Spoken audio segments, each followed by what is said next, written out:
Coucou à tous, j'espère que vous allez bien. Je vous retrouve aujourd'hui dans une nouvelle vidéo où on va attaquer la série des tutos événements bébé. Donc que ça soit pour une gender reveal, une baby shower, un anniversaire enfant, un baptême, tout ce qui concerne les événements bébés. On va commencer ce premier tuto en réalisant des boîtes à bonbons, à dragées, voilà, des petites boîtes décorées. Et pour ceci, on va utiliser cette machine, la Gift Box Punchboard de We Are Memory Keepers, qui va nous permettre de faire des boîtes de plein de tailles différentes. Donc elle se présente comme ça en plateau. Vous avez une partie extension ici si vous utilisez des papiers un peu plus grands. Vous avez ici toutes les références de taille en inch et en centimètres. Et vous avez un petit plioir avec une punch ici. Vous avez avec un manuel explicatif où on vous résume toutes les étapes pour réaliser les boîtes. Donc vous avez les étapes les unes derrière les autres, qui est très simple. Le schéma que ça doit vous donner, la façon de plier pour vous donner ce genre de boîte. Des boîtes un peu plus plates et longues et des boîtes un petit peu plus hautes. Et pareil, vous avez ici de nouveau des mesures pour faire d'autres boîtes. Donc moi, je vais partir sur des décorations Baby Shower Gender Reveal. Et pour ceci, j'ai décidé d'utiliser le papier Joli Comptine de la collection Artemio. Donc je suis déjà venue découper mon papier. Donc j'ai choisi de prendre une partie unie du papier volontairement pour que vous puissiez bien voir les lignes de pli. Je me suis dit que vous verriez mieux qu'avec un papier à motif. Mais c'est juste une partie d'un des papiers que j'ai découpé où il y avait un gros motif et j'ai gardé juste la partie unie. Donc pour cette première boîte, j'ai décidé de partir sur une boîte qui fait 6,4 sur 6,4 sur 4,4 cm. Et on me dit que pour ceci, il faut que je prenne un papier de 17,8 sur 17,8 cm. Donc moi, je suis venue déjà découper mon papier, vous voyez, uni. C'est pas grave, après on va venir le décorer, mais comme ça, vous verrez bien. Et on me dit que pour ceci, je dois me mettre sur la Start Line M et la Diagonal Line S. Donc, vous avez ici tout ce qui est Start Line, les formats XL, L, M et S. Vous avez ici les diagonales S, M, L, XL. Et vous avez une ligne de pli horizontale et une ligne de pli verticale. Donc, moi, on me dit que sur la Start Line, je dois m'aligner en M. Donc, je prends mon papier comme ça en coin et je viens l'aligner ici sur le M. Voilà. Donc là, du coup, je vais faire la ligne de pli. Vous voyez le pli ici. Je vais peut-être descendre un petit peu, vous voyez mieux. Je vais suivre la ligne de pli et je vais faire mon pli jusqu'au bout à l'horizontale. Et la même chose à la verticale. Les deux plis. On me dit que sur la diagonale, je dois choisir S. Donc, je me mets à la diagonale et je vais en S jusqu'à la ligne de pli et je punch. Une fois que c'est fait, vous allez tourner votre papier pour avoir l'autre coin et vous allez vous remettre donc en M, ligne de pli horizontale,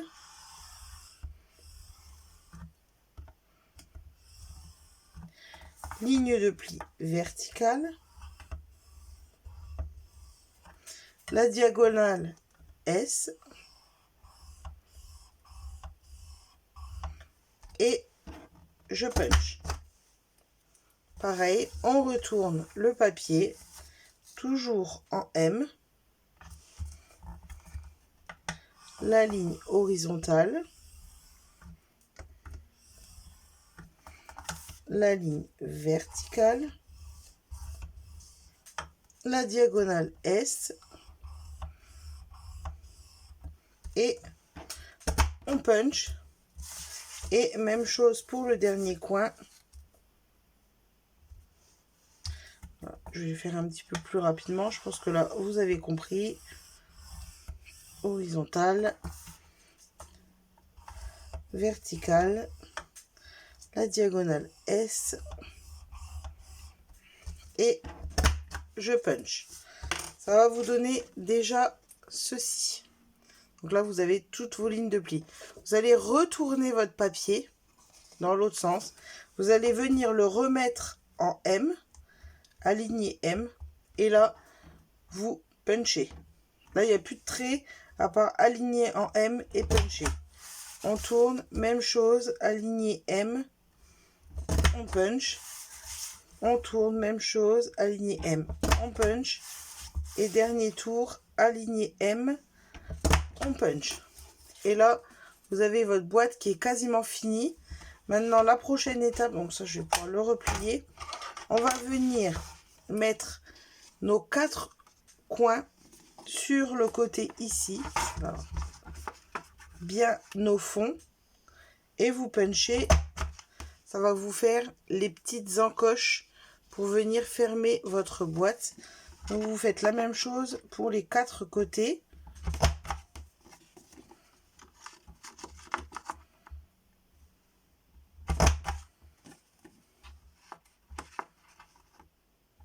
Et voilà, votre boîte est terminée. Donc franchement, vous voyez, c'est très très simple. Donc maintenant, on va venir la placer comme ceci. On va la retourner. On va plier ici.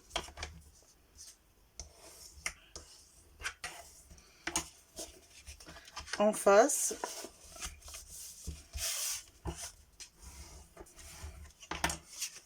Vous pliez maintenant ce côté-là. Le côté opposé, les 4 petites languettes, vous avez votre petite encoche,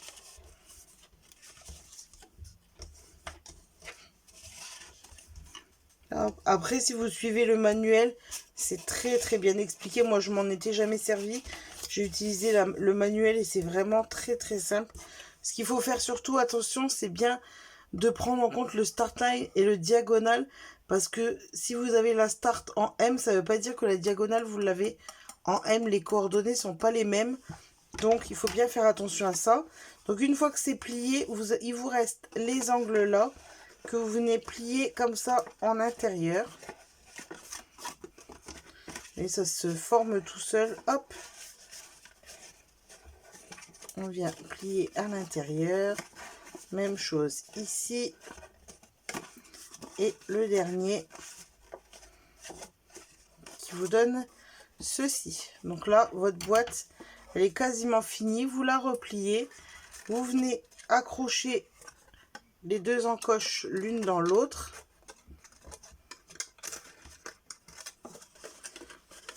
Voilà. Comme ceci. Et même chose, vous pliez et vous venez rejoindre les 2 encoches ensemble.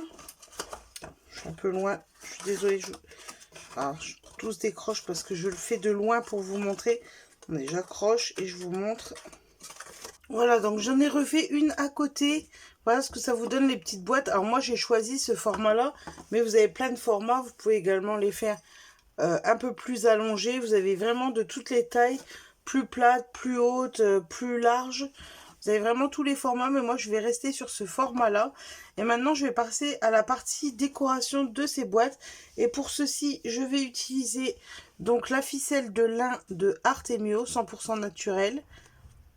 Voilà, je vais également, je ne sais pas encore exactement ce que je vais utiliser, mais j'ai sorti donc les dies. Donc là, vous avez les tortues et les poissons. Bon là, moi, vu que je suis partie sur le thème des poissons, je vais certainement utiliser ceux-là. J'ai également les die cuts de la collection que je vais pouvoir utiliser. Avec tous les petits poissons, des petits mots, des étiquettes. Je pense très certainement coloriser les petits poissons de cette planche de tampon. Et pour la colorisation, je vais utiliser les feutres aquarelles de Zig. Alors pour les feutres, je ne sais pas encore exactement lesquels je vais utiliser. Donc je vais faire la partie colorisation et à la fin, je vous donnerai les références des feutres exacts que moi j'ai utilisés pour cette création. Et je vais peut-être également utiliser ces petites bulles holographiques d'Artemio. Donc c'est les petites bulles qui vont avec la collection Dipsy. Donc voilà, de toute façon, je vais passer à la partie décoration en musique. Si j'ai rajouté des petites choses, je vous le donnerai à la fin. Et c'est parti!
Et voilà, les petites boîtes à bonbons de bébé sont maintenant terminées. Donc j'en ai fait plusieurs modèles de différentes tailles pour vous montrer. Donc vous avez celle-ci. J'espère que vous verrez bien. Je vous mettrai une photo à la fin. Donc je suis venue utiliser les petits stickers comme ça holographiques de la collection Dipsy. J'ai également utilisé la bobine de ficelle en lin pour venir nouer autour de la boîte. J'ai utilisé également les die cuts de la collection Jolie Comptine, notamment pour la petite étiquette ici. Donc vous avez vu, j'ai fait mes petites découpes de poissons. Voilà. La petite étiquette. Sur celle-ci, j'ai également rajouté une petite bande de papier vague autour. Toujours les petits poissons. Là, c'est du texte qu'il y avait sur les papiers de la collection. Là, encore les petites bulles stickers holographiques. Et vous avez celle-ci, un peu plus simple, avec les petits poissons que je suis venue coloriser. Donc pour ceci, j'ai utilisé ces couleurs-là. Donc au final, j'ai pas mis de poisson rose. Mais sur la vidéo, j'avais utilisé la collection Light Carmine. Le beige, le light blue et le blue gray. Donc voilà pour la colorisation. Je suis venue également utiliser la PBO Déco 3D, la couleur perle, pour venir faire des petites gouttes. Et j'ai également sur cette boîte-ci, autour, utilisé du ruban en lin. Donc voilà pour ces petites boîtes bébés que vous pouvez utiliser pour les anniversaires, baptêmes, voilà, tout ce que vous voulez, les petites boîtes à bonbons pour décorer sur une table, ça fait tout son effet. Donc voilà, j'espère que ce petit tuto vous a plu et moi je vous fais des gros bisous et je vous dis à très bientôt dans une prochaine vidéo. Ciao!